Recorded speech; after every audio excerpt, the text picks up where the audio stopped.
तो क्राइजोफाइट्स में आपको यहाँ पे क्या नजर आ रहा है? क्राइजोफाइट्स में साफ साफ दिख रहा है कि आप जो अपीयरेंस देख रहे हैं इसका वो कैसा है, गोल्डन कलर का है ना? तो गोल्डन कलर का है, तो इसमें मैंने आपको जो कीवर्ड्स है वो मैं फटाफट कराती चलती हूँ। हालांकि मैंने बहुत ज्यादा टाइम देखिए ये कराया था, मुझे तो यही बात समझ नहीं आ रही, और आप वो ये भी बोल रहे हैं कि क्लास में भी प्रेजेंट होता तो डाउट होने का चांस ही नहीं होता है। चलिए, सबसे पहली बात ये है, यहाँ पे अगर हम क्राइजोफाइट्स के बारे में देखें कि मैंने आपको सिखाया था कि इसके अंदर गोल्डन एल्गी जो है वो आएगी, गोल्डन एल्गी, ठीक है। और इसका नाम क्या है, इसको हम लोग डेजमेट्स बोलते हैं। आपसे डेजमेट से क्वेश्चन जरूर पूछा जाएगा, ठीक है। डेजमेट से नीट में तो हालांकि बहुत बार क्वेश्चन पूछा गया है। और इसको जो बिलोंग करने वाले यहाँ पे दूसरे हैं वो डायटम्स हैं। कौन है? डायटम्स हैं। दूसरे हो गए यहाँ पे डायटम्स। अब इसके बाद मैंने एक और इंटरेस्टिंग फैक्ट यहाँ पे आपको ये बताया था कि ये जो डायटम्स हैं इनका जो वॉल है या सेल वॉल है वो सिलिका का बना होता है। किसका बना होता है? सिलिका का बना होता है, ठीक है। तो सिलिका का इसका वॉल बना होता है, तो सिलिका जो है वो काफी टफर होता है, ठीक है। तो टफ और रिजिड होने की मैम वो वजह से डिपॉजिट होकर डायटोमिशियस अर्थ बनाता है। हाँ, डायटोमिशियस अर्थ बना देता है। और डायटोमिशियस अर्थ के बहुत सारे यूजेस सिखाए थे मैंने आपको, और जिसमें से मैंने आपको सिखाया था ऑयल प्रिपरेशन में, सिरप प्रिपरेशन में, यस मैम। कुछ एक्स्ट्रा एडिशनल भी मैंने आपको सिखाया था।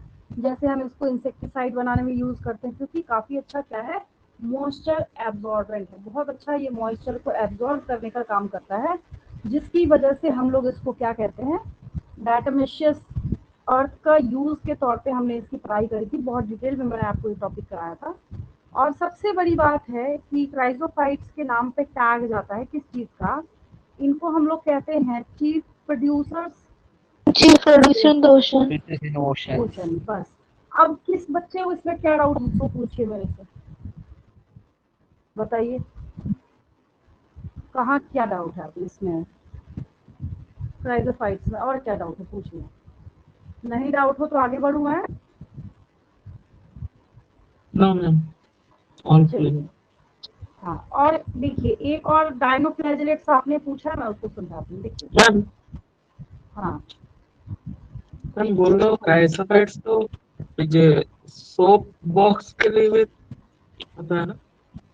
क्राइजोफाइट्स की जब हम, जैसे क्राइजोफाइट्स में जो डायटम्स हैं, ठीक है, डायटम्स के जब आप सेल वॉल को देखिएगा तो उसका जैसे घर में आप सोप बॉक्स यूज करते हैं ना, जिसमें आप सोप रखते हैं, साबुन रखते हैं, ठीक है। तो मैम एग्जैक्टली उसी तरीके से ये जो डायटम्स हैं इनका जो वॉल है वो वैसे ही होता है जैसे सोप बॉक्स होता है ना, एक एक ढक्कन के ऊपर दूसरा लगा होता है। तो एग्जैक्टली उसी तरीके से ये प्रेजेंट होता है।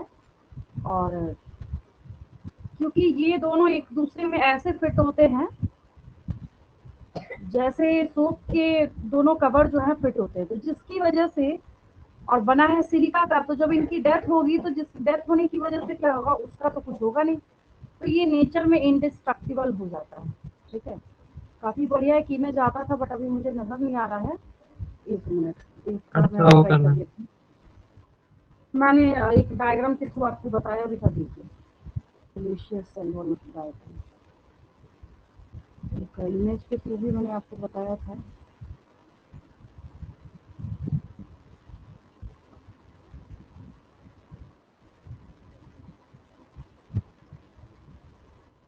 एक इसके बाद डायनोफ्लैजेलेट पूछ रहे हैं ना, हाँ, एक तो नजर आ रहा है।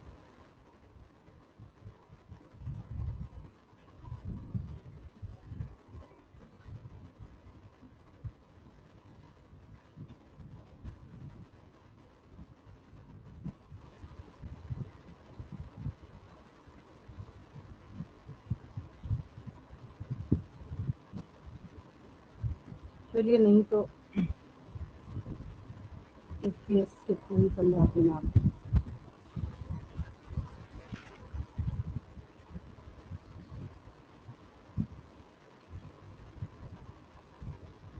और नेक्स्ट डाउट क्या है आपका? नेक्स्ट डाउट बोलिए, नेक्स्ट क्या पूछना है? मैम सेल चैप्टर का होल रिवीजन थोड़ा वन शॉट में। का बेसिक्स थोड़ा अगर बता देंगे तो अच्छा। मैम डायनोफ्लेगेलेट्स। डायनोफ्लैजिलेट्स।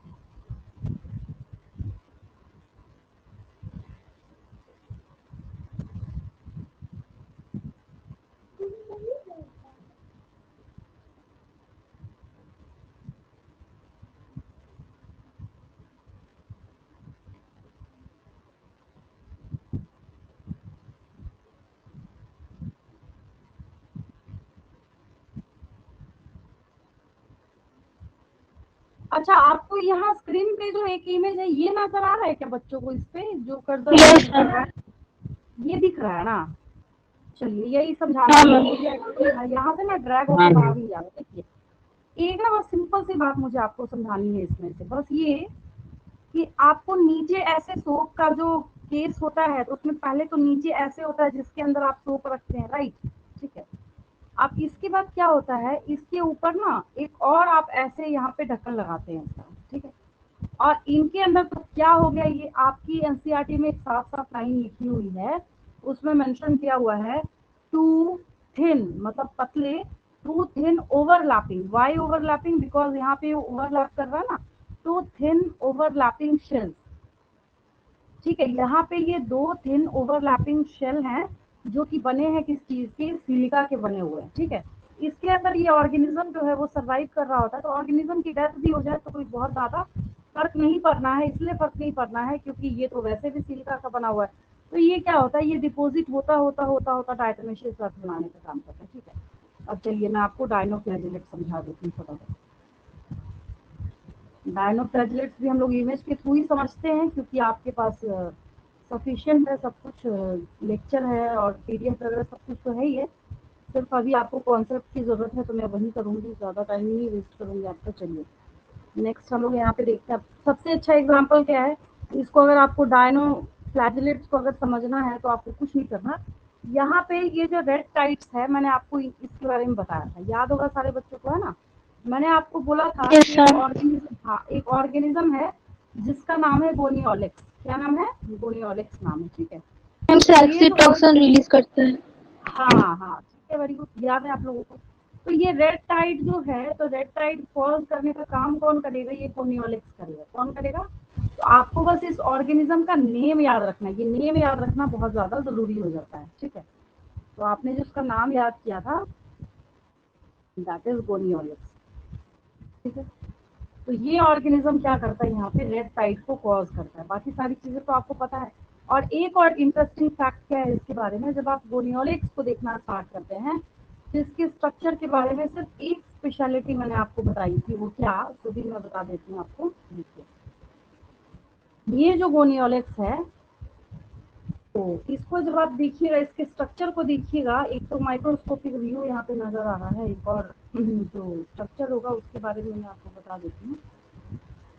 जैसे सपोज कीजिए इसको लेते हैं। ठीक है, तो इसके पास क्या है, यहाँ भले ही आपको ना दिख रहा हो जो फ्लैजेला है इसके पास टू फ्लैजेला होते हैं। कितने फ्लैजेला होते हैं? टू फ्लैजेला होते हैं। वो भी टू फ्लैजेला किस तरीके से होंगे? वो इस तरीके से होते हैं कि एक इसमें लॉन्गिट्यूडनल है, एक कैसे है? लॉन्गिट्यूडनल है, और दूसरा मैम एक जैसे हॉरिजॉन्टली होता है, एक वर्टिकली होता है। Horizontal and longitudinal. वर्टिकल। जैसे कैसे आप बेल्ट लगाते हैं ना, बेल्ट तो कमर के पास जैसे रैप करते हैं ना, एग्जैक्टली उसी तरीके से एक एक तो देखिए इस ग्रुप में ऐसे गया होगा वर्टिकली, और एक ये जो ऐसे लहराता हुआ आपको दिख रहा है, ये क्या है, यहाँ पे लॉन्गिट्यूडनल है। ठीक है, तो ये दो यहाँ पे प्रेजेंट है। और ये जो इमेज है ये क्यों काम का है, इसमें ये ना ग्रुप बहुत अच्छा दिख रहा है। ये देखिए, दिख रहा है ना, जो ग्रुप है इसका इसका अपीयरेंस बहुत अच्छा दिख रहा है यहाँ पे, ये खासियत है इसकी।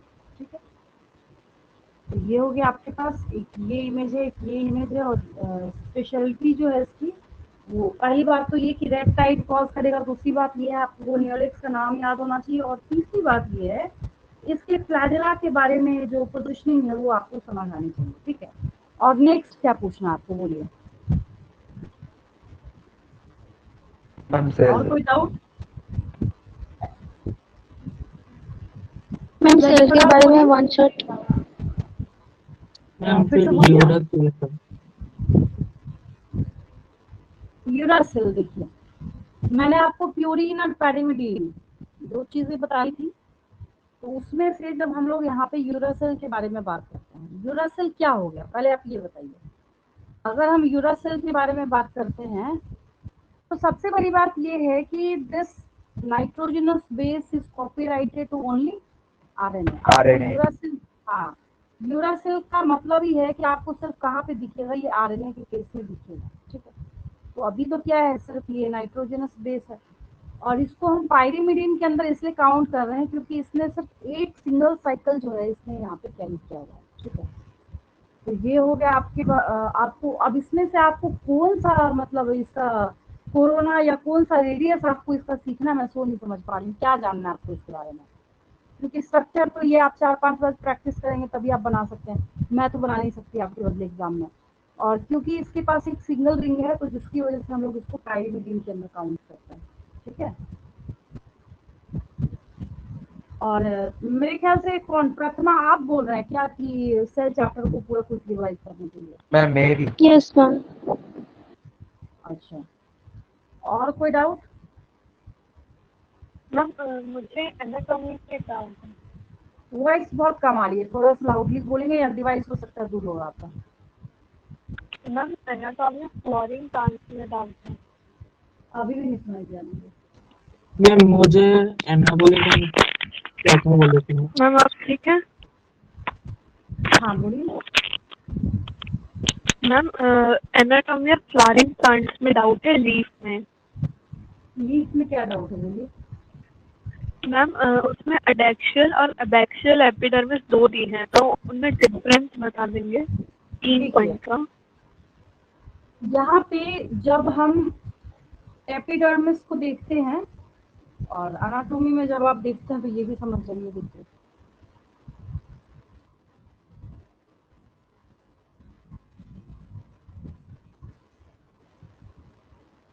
सबसे पहली बात तो ये है कि जब हम इसके स्ट्रक्चर को देखते हैं, एनसीईआरटी वाले को उठाते हैं, इसमें क्या दिक्कत है, ये रहा, ठीक है। तो इस डायग्राम में सबसे पहली चीज ये है जो मैं बच्चों को हमेशा बोलती हूँ, इसके लेवल पे ऐसे भी आपको याद भी है। और जब मुझे आपको मेसोफिल सेल समझाना था ना तो मैंने आपको ये डायग्राम दिखाया था एक बार, जब बच्चों ने पूछा था कि मैम मेसोफिल सेल क्या होता है, उस वक्त मैंने बताया था, ठीक है। तो यहाँ पे जब हम लोग बात करते हैं, एक है यहाँ पे अडैक्सियल एपिडर्मिस और दूसरा ये देखिए यहाँ पे आपको लिखा हुआ है, ये जो है दिस वन इज अडैक्सियल एपिडर्मिस और इसके नीचे जो है दैट इज एबैक्सियल एपिडर्मिस, ठीक है। तो आपको यहाँ पे देखने में क्या लग रहा है कि ये अपीयरेंस क्या शो कर रहा है, आपको बताइए किस चीज को रिप्रेजेंट करना चाहता है ये? मैम एडैक्सियल में स्टोमेटा कम है और एबैक्सियल में स्टोमेटा ज्यादा है। उसको यहाँ पे स्टोमा लिखा हुआ है, ठीक है, उसको यहाँ पे क्या लिखा हुआ है, स्टोमा यस मार्क किया हुआ मैम। है। तो अब उसके बाद क्या है, ये दोनों के दोनों एपिडर्मिस हैं। एक आपका क्या है यहाँ पे अपर एपिडर्मिस है, दूसरा क्या है यहाँ पे लोअर एपिडर्मिस है। तो अपर, अब बच्चों को ये कंफ्यूजन होती है कि इसमें से अपर कौन सा है लोअर कौन सा है, राइट। सबसे बड़ी कंफ्यूजन यही होती है ना आपको, सारे बच्चों को जो सबसे बड़ी कंफ्यूजन होती है वो इसी में होती है कि इसमें से अपर वाला कौन सा है और लोअर वाला कौन सा है। तो जब हम एडैक्सियल और एबैक्सियल के बारे में बात करते हैं तो यहाँ पे जब हम एबैक्सियल के बारे में बात करेंगे, अब ये देखिए, इसको देखिए, नीचे वाले को, एबैक्सियल वाले को देखिए, तो बोला जाता है कि एबैक्सियल वाले जो होते हैं अनइवन इन शेप होते हैं। कैसे होते हैं? अनइवन इन शेप होते हैं। लेकिन जब आप इसका एडैक्सियल वाले का शेप देखिएगा तो ये कैसा होगा, आपको ओवल शेप में होगा। शॉर्टकट में मैं लिख देती हूँ मैं क्या बोलना चाह रही हूँ। अगर हम यहाँ पे बात करें एडैक्सियल एपिडर्मिस,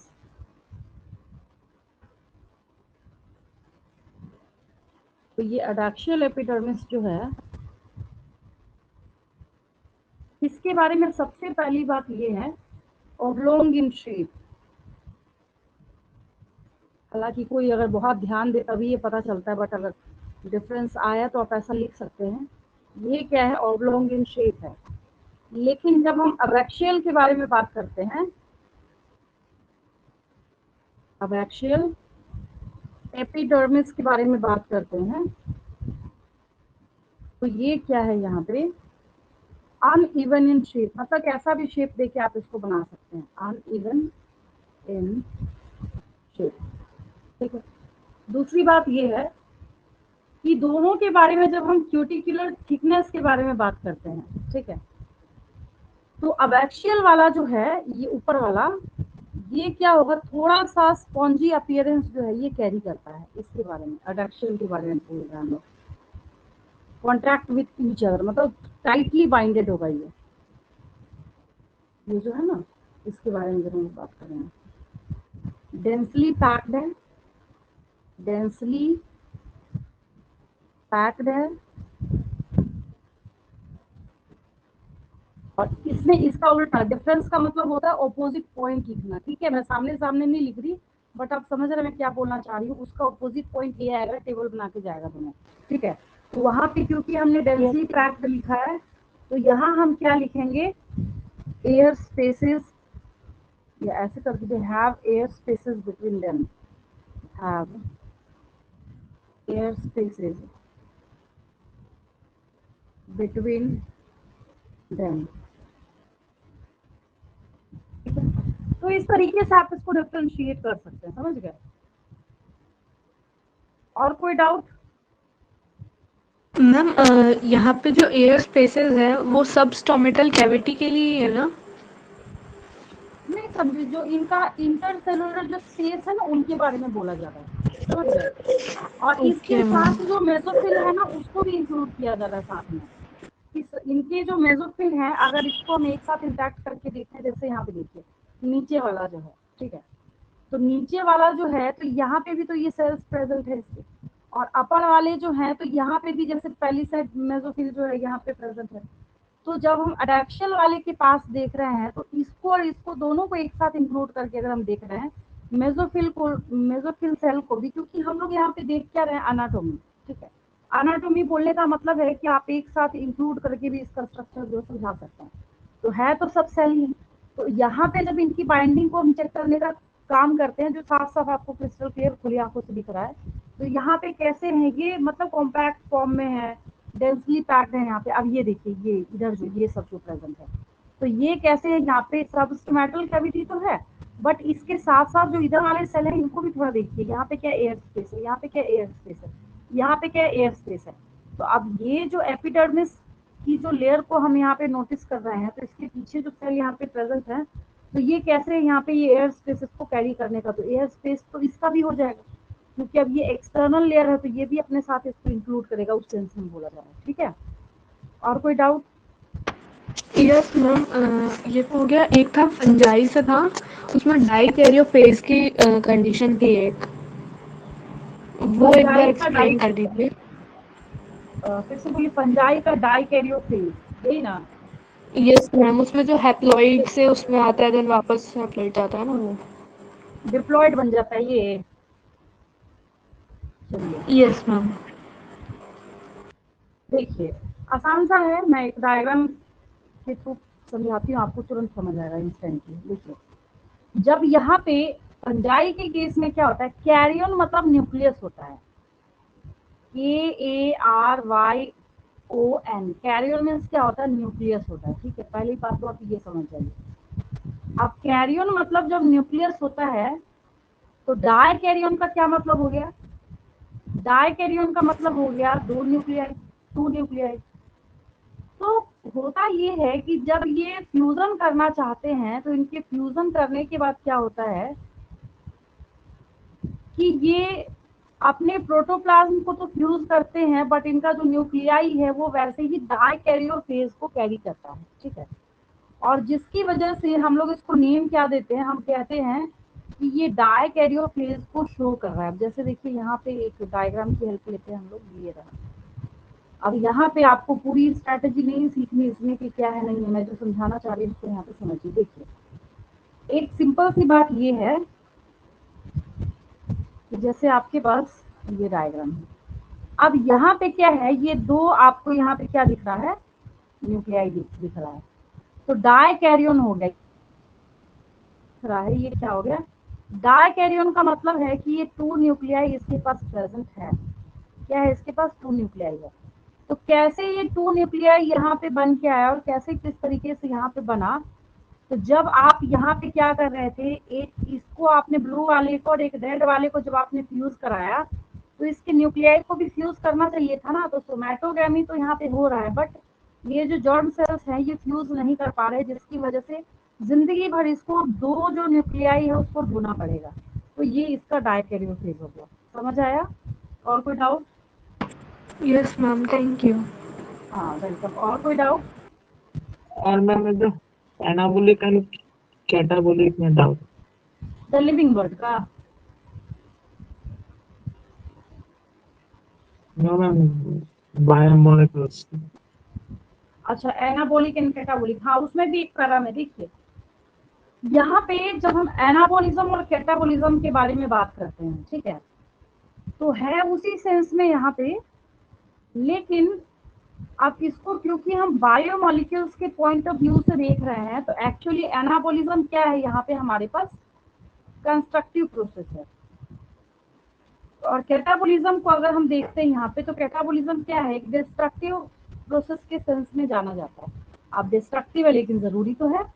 जैसे आपकी बॉडी में क्या होता है, रेस्पिरेशन का प्रोसेस परफॉर्म होता है, तो रेस्पिरेशन को हम लोग कैटाबोलिक प्रोसेस के अंदर काउंट करते हैं। और उसको कैटाबोलिक प्रोसेस के अंदर काउंट करने के लिए सबसे बड़ी वजह और रीजन क्या है कि वो आपने जो भी चीजें कंज्यूम करी है नाइट में, सपोज कीजिए आपने ओवर ईटिंग किया है, खाया है, पिया है, जो भी किया है आपने, तो उन सब को तोड़ के स्प्लिट करके वो क्या करेगा, एनर्जी को ले रहा होता है। ठीक है, तो यहाँ पे जब कैटाबोलिज्म के बारे में हम लोग बात करते हैं, तो ये मेटाबोलिज्म क्या करेगा यहाँ पे, टाइप किसका है, ये है तो मेटाबोलिज्म ही ना। यहाँ पे केमिकल रिएक्शन आप यहाँ भी करा रहे हैं, केमिकल रिएक्शन आप यहाँ भी करा रहे हैं, बट यहाँ पे एनाबोलिज्म के केस में क्या होगा कि ये बायोसिंथेटिक है, मतलब कुछ बनाइएगा आप इससे। एनाबोलिज्म से अब जैसे एक प्लांट है वो छोटे से बड़ा हो गया, पहले वो 3 फीट का था, फिर बाद में आपने देखा उसको तो 5 फीट का हो गया, तो वापस उसको आप बैक करके छोटा तो कर नहीं सकते। तो यहाँ पे क्या है, ये एक कंस्ट्रक्टिव प्रोसेस है। और कैटाबोलिज्म के बारे में जब हम लोग देखते हैं तो डिस्ट्रक्टिव प्रोसेस है। ठीक है, और जो बाकी सारी चीजें जो है यहाँ पे, ये एनर्जी को क्या करेगा, ये एनर्जी यील्डिंग प्रोसेस के तौर पे भी हम लोग इसको समझते हैं। समझ आया? हालांकि एनाबोलिज्म कैटाबोलिज्म तो काफी ज्यादा इजी हो जाता है, तो मैंने तो नहीं देखा 11th के पेपर में कभी किसी स्कूल में पूछा गया हो। जब लिविंग वर्ड अलग से आता है तब भले ही पूछा जाए, नहीं तो और भी बहुत सारी चीजें हैं, बट आपने पूछा तो बता दिया मैंने। और कोई doubt? Ma'am, haploidic and diploidic stage of plants. Gymnosperms. फिर से बोलिए। Ma'am, haploidic and diploidic stages of plants in gymnosperm. देखिए ये लाइफ साइकिल समझिए, इसमें तो खैर पूरा एंजियोस्पर्म का ही कवर आ जाएगा।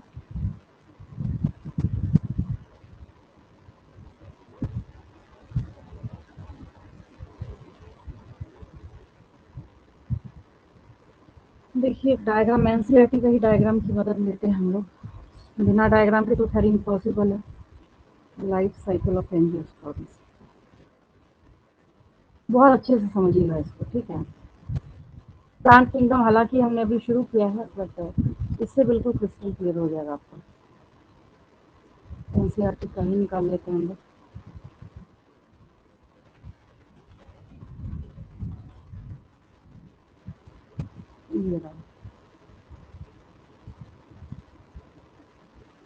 ये मस्ट क्वेश्चन है, जिस बच्चे को एग्जाम में प्लांट किंगडम आना है, ये क्वेश्चन मस्ट है। ये क्वेश्चन आपको आएगा ही आएगा, बहुत ध्यान से समझिए। और बिल्कुल जो ये जितना इसने बना रखा है ना, इससे अच्छा बनाने के लायक मैं बता देती हूँ आपको, ठीक है। आप इसे अच्छा बनाने में देखिए, बस थोड़ा सा ना अटेंशन पे कीजिएगा, क्योंकि बहुत सारा कॉन्सेप्ट, 4 क्लास का कॉन्सेप्ट इसमें इंटीग्रेटेड है। आप जब पूरा कंप्लीट पढ़ेंगे तो आपको मेरी बात समझ आएगी मैं क्या बोलना चाह रही हूँ, बट अभी जो समझा रही हूँ उसको फटाफट समझते जाइए, ठीक है। देखिए जिस बच्चे को प्लांट किंगडम आना है एग्जाम में, मस्त क्वेश्चन ये आएगा ही आएगा। ये एक फ्लावर है, दिख रहा है आपको सारे बच्चों को, यहाँ पे लिखा हुआ भी फ्लावर है, कोई डाउट नहीं। फ्लावरिंग प्लांट्स, क्योंकि इसी को आगे जाके स्पोर बनाने का काम करना है, तो आप अगर एक आम का पेड़ देख रहे हैं, आपके सामने कोई भी पौधा है, आप उसको स्पोरोफाइट बोल सकते हैं। इसमें आपको कंफ्यूज होने की कोई जरूरत नहीं है कि यहाँ पे इसमें स्पोरोफाइट क्यों लिख दिया। स्पोर बनाने वाली जो प्लांट बॉडी है उसको हम स्पोरोफाइट बोल सकते हैं। ठीक है, अब आप उधर से फटाफट रिप्लाई भी करते चलेंगे साथ में। क्या आपको पता है कि जब हम ये 10th में भी मैंने आपको बताया था, अगर हम इसके फीमेल रिप्रोडक्टिव पार्ट को देखें तो इसका जो लैंडिंग प्लेटफॉर्म है इसको स्टिग्मा कहते हैं, ये जो ट्यूब लाइक स्ट्रक्चर है इसको स्टाइल कहते हैं, और ये नीचे जो सोलेंट पोर्शन है उसको ओवरी कहते हैं। राइट, समझ आया सबको? Yes, ma'am. ठीक है, अब यहाँ पे समझिएगा, इसने लिखा है मेगास्पोर मदर सेल। क्या लिखा है इसने? Megaspore mother cell. आपको याद होगा 10th क्लास में ना मैंने आपको डबल फर्टिलाइजेशन सिखाया था सारे बच्चों को, याद है? तो Yes, बहुत ma'am. अच्छी बात है। हाँ, नहीं याद है तो सिंपल सी बात समझिए। एक्चुअल में होना ये है कि ये जो स्ट्रक्चर आपको यहाँ पे नीचे दिख रहा है इसको आप रटना नहीं है, इसको आप खुद से बना सकते हैं एग्जाम में। ऊपर में अपर साइड में 3 एंटीपोडल्स हैं, बीच में 2 पोलर न्यूक्लियाई है, यहाँ 1 एग है, 2 सिनर्जिड्स है। याद आया? ठीक है, हाँ मैम। एक्चुअल में हाँ, ये जो 8 न्यूक्लिएटेड स्टेज है ये इसी एक मेगास्पोर मदर सेल से बना है। राइट, किससे बना है? ये एक मेगास्पोर मदर सेल से ये बना है। तो आपको इसको रटना नहीं है, आप इसको थोड़ा सा एक बार फिर से मैं आपको रिवाइज करती हूँ, ध्यान दीजिए। आपको एक फ्लावरिंग प्लांट बनाना है, एक साइकिल में इसका पूरा फीमेल का जितना डेटा है उसको चलाना है। क्या बोलने का मतलब है? आपने स्टिग्मा, स्टाइल, ओवरी बनाया, फिर यहाँ पे जो ओवरी है, अब ऑब्वियस है ओवरी के अंदर क्या होगा? एक मेगास्पोर मदर सेल होगा जो कि आगे जाके ये 8 न्यूक्लिएटेड स्टेज बनाता है। इसके अंदर जो मेगास्पोरोजेनेसिस है वो पूरा एक पीरियड का एक्सप्लेनेशन मैं आपको बहुत अच्छे से डिटेल में समझाऊंगी। अभी फिलहाल एग्जामिनेशन के पॉइंट ऑफ व्यू से आपको रेडी करना है इसको। तो ये जो एक मैं मतलब मेगास्पोर ही बाद में एक बनाता है वो। यस मदर यस यस, बस बिल्कुल क्रिस्टल क्लियर। अभी आप इतनी बात समझ जाइए, एक मेगास्पोर मदर सेल ही आगे जाके ये 8 न्यूक्लिएटेड स्टेज बनाता है। और एक चीज मैं आपको बता दूं, इसके बीच में बहुत सारा लेंथी प्रोसेस छुपा हुआ है। पहले मियोसिस 1 होता है, फिर मियोसिस 2 होता है, फिर माइटोसिस 1 होता है, फिर माइटोसिस 2 होता है, फिर माइटोसिस 3 होता है। अब आप बोलेंगे नहीं अब हमारा दिमाग खराब हो गया, तो इतना मत याद रखिए। अभी बस आपको इतना याद रखना है कि एक मेगास्पोर मदर सेल 8 न्यूक्लिएटेड ये स्टेज बनाता है। राइट, जब ये 8 न्यूक्लिएटेड स्टेज बनाता है तो अब यहाँ स्टॉप कर दीजिए इसको। अब आइए मेल वाले पे। ठीक है, एंथर और फिलामेंट होते हैं, याद आया? अब एक एंथर को जब हम लोग देखते हैं तो इसके पास ऐसा ऐसा ना 4 माइक्रोस्पोरेंजियम होता है। कितना होता है? 4 होता है। ठीक है, 4 में से एक इसने बना रखा है यहाँ पे। अब इसमें से एक माइक्रोस्पोर मदर सेल क्या करेगा? यहाँ जो माइक्रोस्पोर लिखा है यहाँ पे पॉलन ग्रेन बनता है। क्या बनता है? 4 पॉलन ग्रेन बनते हैं। उसमें से एक पॉलन ग्रेन को आपको यहाँ दिखाया है। फिर डबल फर्टिलाइजेशन वाला याद कीजिए, जैसे ही एक मेल गैमेट अंदर गया उसने माइटोसिस करके डिवाइड करके यहाँ पे 2 मेल गैमेट्स में खुद को कन्वर्ट कर दिया, यहाँ और यहाँ। और ये जो दोनों मेल गैमेट हैं तो एक ट्रिपल फ्यूजन का हमें क्या काम है? ट्रिपल फ्यूजन थोड़ी दिखाना है यहाँ पे, हम तो सिर्फ लाइफ साइकिल ऑफ एंजियोस्पर्म कर रहे हैं। तो यहाँ पे एक मेल गैमेट इस एग के साथ जब फर्टिलाइज करेगा तो जायगोट बनेगा या नहीं बनेगा? बताइए, बनेगा ना? Yes, ma'am. और ये जायगोट जो है आगे ग्रो करके एम्ब्रियो बनाएगा, ये एम्ब्रियो आगे ग्रो करके फिर प्लांट में कन्वर्ट हो जाएगा। अब ये कैसे इम्पोर्टेंट हो जाता है, उसकी वजह क्या है तो समझिए। ये इतना स्मार्ट है, बहुत स्मार्टनेस के साथ आधे फेज में ये हैप्लॉइड फेज चलाता है और आधे फेज में डिप्लॉइड फेज चलाता है। तो जिसकी वजह से ये क्या हो गया, यहाँ पे थोड़ा यूनिक हो जाता है। यहाँ पे एन फेज चल रहा है और हाफ पार्ट में 2 फेज चल रहा है। अब समझ आया? Yes, ma'am. और कोई डाउट? मैम मैम हाँ, बोल रहा हूँ वायरस में डीएनए नहीं होता। फिर से बोलिए। मैम बोल रहा वायरस में डीएनए नहीं होता। अच्छा, विरोइड्स बोल रहे हैं आप ये? हाँ मैम। एक मिनट, मैं एक इमेज निकालती हूँ। देखिए, सबसे पहली बात ये है कि ये विरोइड्स ही बोल रहे हैं ना, वायरस तो नहीं बोल रहे ना आप? देखिए, विरोइड्स हाँ के मैम, बारे में जब हम लोग विरोइड्स। हाँ विरोइड्स के बारे में जब हम लोग बात करते हैं तो वायरस तो भूल ही जाइए। सबसे पहली बात, विरोइड्स और वायरस का दूर दूर तक कोई रिश्ता नाता है नहीं। फिर यहाँ पे सवाल ये उठता है, क्वेश्चन ये राइज होता है कि फिर हम आखिर क्यों इतनी खिचड़ी बना के रखते हैं दोनों के बीच में? एक्चुअल में होता ये है, ये जो विरोइड्स हैं ये ठीक ऐसा ही इन्फेक्शन कॉज करते हैं जैसा इन्फेक्शन कोई वायरस कॉज करता है। एक्चुअल में जब ये विरोइड्स जो है हम लोग देखते हैं तो कुछ नहीं है, ये आरएनए का एक टुकड़ा है। यहाँ पे आप यहाँ पे क्रिस्टल क्लियर इस बात को समझिए, इसका वायरस से कोई लेना देना नहीं है। ये एक्चुअली वैसा ही इन्फेक्शन कॉज करता है जैसा कोई वायरस करता है, तो जिसकी वजह से हमने इसको नाम विरोइड दे रखा है। यहाँ पे सिर्फ क्या है, ये एक सिंगल स्टैंडर्ड आरएनए है, ठीक है। और यहाँ पे ये इतना ज्यादा, ये तो सीधा है ना, यहाँ पे इतना ज्यादा कॉम्प्लिकेटेड होगा ना कि लूप जैसा बना लेता है। कई लोग बोलते हैं डीएनए जैसा दिखा है, ऐसा कुछ भी नहीं है। ये सिर्फ एक आरएनए का ऐसा टुकड़ा है जो वायरस की तरह इन्फेक्शन कॉज करता है। और प्रियॉन जो है ये सिर्फ प्रोटीन का ऐसा टुकड़ा है जो कि वायरस की तरह इन्फेक्शन कॉज करता है। अब आया समझ रहे? अच्छा ओके मैम। चलिए, आपकी नेक्स्ट क्लास भी है, लीव करूँ मैं? मैम मैम बोलो एग्जाम में क्या क्या ड्रॉ आएगा और थोड़ा बोल दीजिए।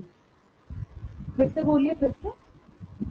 मैम बोलो एग्जाम में क्या क्या ड्रॉ आएगा वो थोड़ा बता दीजिए। ड्रॉ करने को? हाँ मैम। डायग्राम जो अच्छा, डायग्राम्स, ठीक है। देखिए, डायग्राम्स के बारे में ना मैं आपको एक चीज बता देती हूँ। मैंने पढ़ाते वक्त हालांकि बहुत बार बोला है, मेरी तरफ से ना हमेशा ट्रिक याद रखिएगा। अब आप बोलिए ट्रिक बता रही है हमें कंफ्यूज कर रही है। आपने जिस टॉपिक में, जैसे सपोज कीजिए मैंने आपको अभी यहाँ पे लाइफ साइकिल ऑफ एंजियोस्पर्म्स पढ़ाया, ठीक है। अब अगर आपने लाइफ साइकिल ऑफ एंजियोस्पर्म्स लिखना है, आपको ये डायग्राम बनाना मस्ट है, 2000% बनाना पड़ेगा आपको, ठीक है। अब अगर मैं आपको एक एग्जांपल देती हूँ, अभी के ही डाउट से लेती हूँ। जैसे आपने मेरे से पूछा, हाँ अभी एक बच्चे ने पूछा कि what are the differences between adaxial and abaxial epidermis. आपको ये डायग्राम बनाना मस्ट है, बनाना पड़ेगा आपको, ठीक है। तो जिस डायग्राम को आपने किसी टॉपिक से कंसर्न देखा है वहां आपको बनाना पड़ेगा। एनसीईआरटी में आपने देखा है ये वाला डायग्राम आपको दिया हुआ है ना, ये डायग्राम Yes, है। ma'am. तो आप अब ऐसको इसमें मास्टरी थोड़ी अप्लाई करनी है, ऐसा थोड़ी आप पेंटिंग ब्रश लेके जाएंगे बनाने के लिए, नहीं। आपको ऐसा नॉर्मली क्या करना है, एक रफ स्केच बनाना है, लाइन डाल के बस ये बता देना है कि हाँ हमें ये बात समझ आ रही है, यहाँ पे इसके पास एक वर्टिकल फ्लैजिला और एक इसके पास लॉन्गिट्यूडनल फ्लैजिला है, बस बहुत हो गया। तो आपको रिप्रेजेंटेटिव डायग्राम जो है, मैं तो हमेशा मेरे तो पढ़े हुए जितने बच्चे होते मैं बोलती हूँ, तुमको जितने क्वेश्चन आते हैं ना, जिसमें पॉसिबिलिटी है उसमें सब में डायग्राम बना के आना। डायग्राम बनाने से, बायो में डायग्राम बनाने से क्या होता है ना, आपके आंसर का वेटेज जो है वो बढ़ जाता है, हमेशा याद रखिए। अब गोनियोलेक्स है, अब गोनियोलेक्स से कोई डायग्राम रिलेटेड नहीं बनेगा, तो मैं क्यों बोलूँ बनेगा इससे। रेड टाइट थोड़ी अब रेड कलर से पेंटिंग ब्रश से पेंट करके आइएगा कि रेड टाइट दिख रहा, नहीं बनेगा, तो नहीं बनेगा। समझ रहे हैं क्या बोल रही हूँ मैं? तो ऐसे आपको समझ आ जाएगा कि हाँ हमें क्या करना है, क्या बनाना है, ठीक है।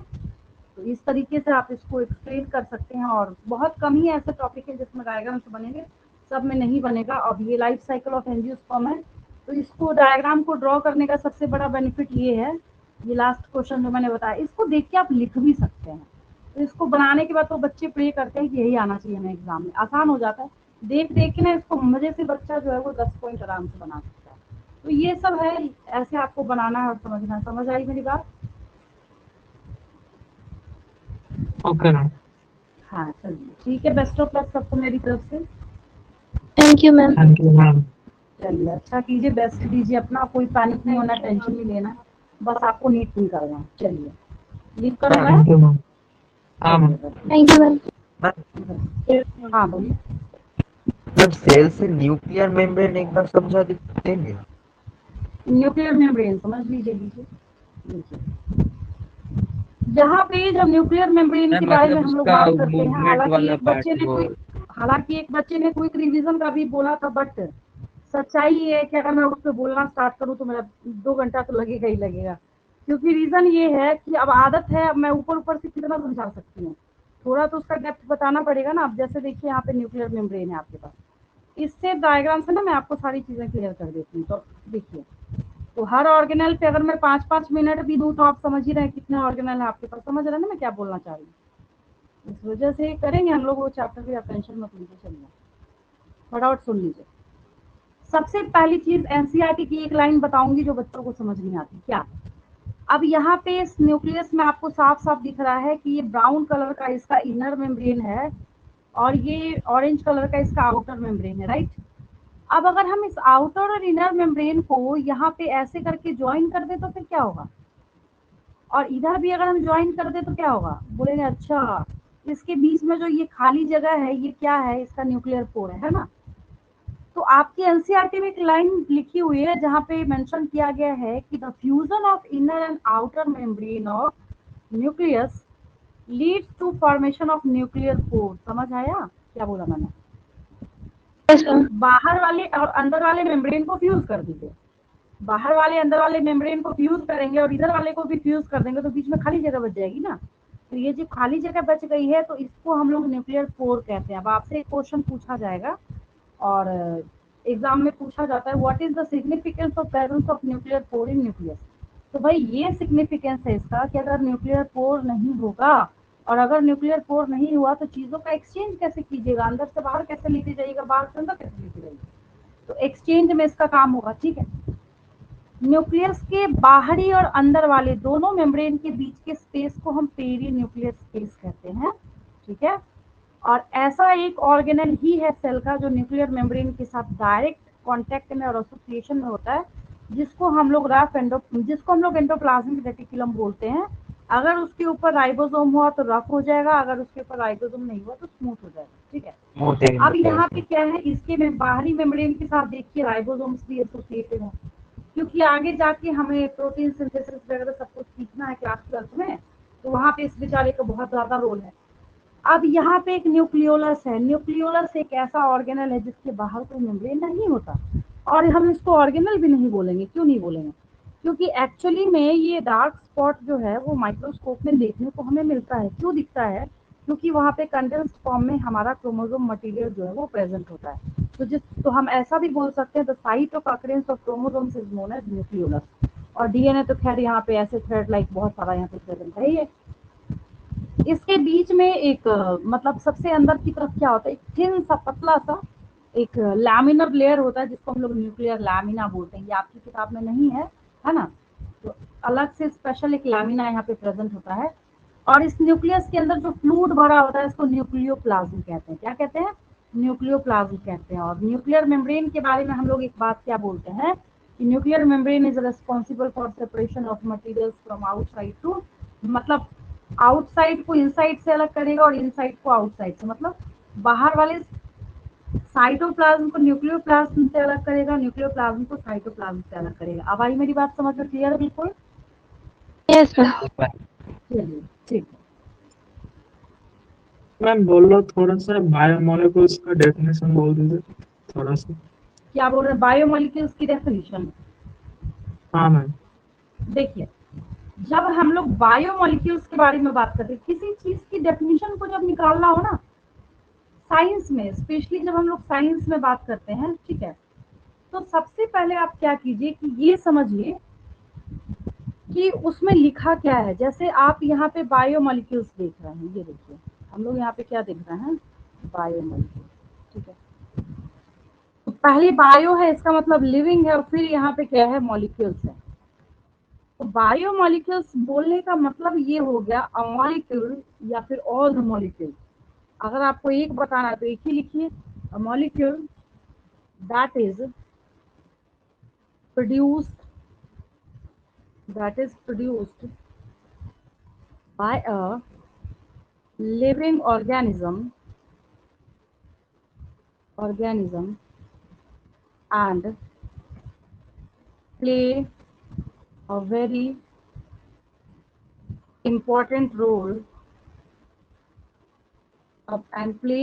important role in maintenance of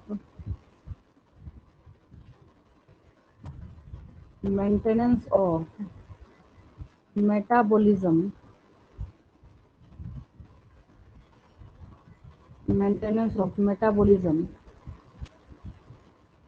of organism. अब आया समझ में? मतलब उसका अगर मेटाबॉलिज्म भी रेगुलेट होना है तब भी आपको क्या चाहिए, वहां पे भी ये बायोमोलिक्यूल जो है वो चाहिए ही चाहिए, ठीक है। तो यहाँ पे हाँ मैम। ये इम्पोर्टेंस हो जाती है इसकी। आप क्लियर है बिल्कुल? Yes ma'am. चलिए,